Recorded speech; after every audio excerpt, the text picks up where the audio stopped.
भूतिया पलंग की सच्ची कहानी। हॉन्टेड बेड, एक सच्ची घटना। रात को सोने से पहले एक बार जरूर सोचिए, क्या आपका पलंग भी खाली है? राजस्थान का एक छोटा सा गांव, माणकसर, साल 1998।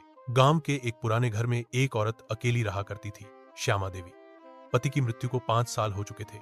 बेटा शहर में नौकरी करता था। घर पुराना जरूर था, लेकिन एक चीज थी जो सबका ध्यान खींचती थी।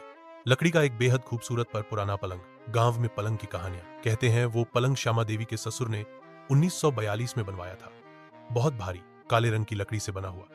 लेकिन अजीब बात यह थी कि जिस भी व्यक्ति ने उस पलंग पर रात बिताई, वो या तो बीमार पड़ा, या पागल हो गया, या फिर मारा गया। गांव वाले उस पलंग को शापित बिस्तर कहते थे, लेकिन श्यामा देवी इन बातों पर यकीन नहीं करती थी। सब अंधविश्वास है, वो कहती।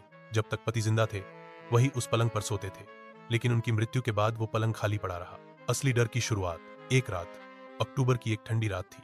अचानक गांव में तूफान आ गया। बिजली चली गई। श्यामा देवी का कमरा पूरी तरह अंधेरे में डूब गया। अचानक उन्हें लगा कोई दरवाजा खटखटा रहा है। टप टप। धीरे धीरे दरवाजा अपने आप खुल गया। कोई नहीं था, लेकिन पलंग पर जो तकिया था वो अब जमीन पर पड़ा था, और बिस्तर पर गीले पैरों के निशान थे, जैसे कोई वहां बैठा हो। परछाइयों का खेल। अगली रात, श्यामा देवी ने हिम्मत करके उस पलंग पर सोने का फैसला किया। रात के 2 बजे अचानक उनकी आंख खुली। उन्हें महसूस हुआ कोई उनके पास बैठा है। उन्होंने धीरे से गर्दन घुमाई। एक सफेद साड़ी में लिपटी हुई औरत, बिना चेहरा दिखाए, बगल में बैठी थी। वो कुछ बोल नहीं रही थी, बस धीरे धीरे सिर झुका रही थी, मानो किसी का इंतजार कर रही हो। श्यामा देवी डर के मारे चीखी, लेकिन जैसे ही उन्होंने लाइट जलाई, वहां कोई नहीं था। पलंग का इतिहास। डर के मारे श्यामा देवी ने अपने बेटे को बुलाया। बेटा जब गांव आया तो उसने पलंग को बाहर निकालकर आग में फेंकने का सोचा, लेकिन गांव के एक बुजुर्ग ने रोका।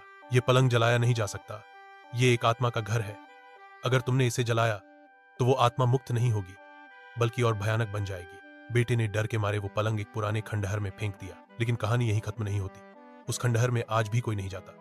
गांव के बच्चों को मना किया जाता है उस ओर जाने से। कभी कभी रात को वहां से औरत के रोने की आवाज आती है, और अब भी लोग कहते हैं जो भी उस पलंग पर सोएगा वो अपनी सबसे बड़ी गलती करेगा। अंतिम चेतावनी। अगर कभी किसी पुराने घर में लकड़ी का भारी पलंग देखो, तो एक बार पलट कर देख लेना, क्या उस पर कोई पहले से तो नहीं बैठा।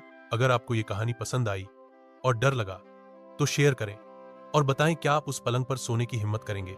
अगर मम्मी से प्यार है तो सब्सक्राइब जरूर करना, या सब्सक्राइब नहीं किया तो रात को पलंग हिलने लगेगा।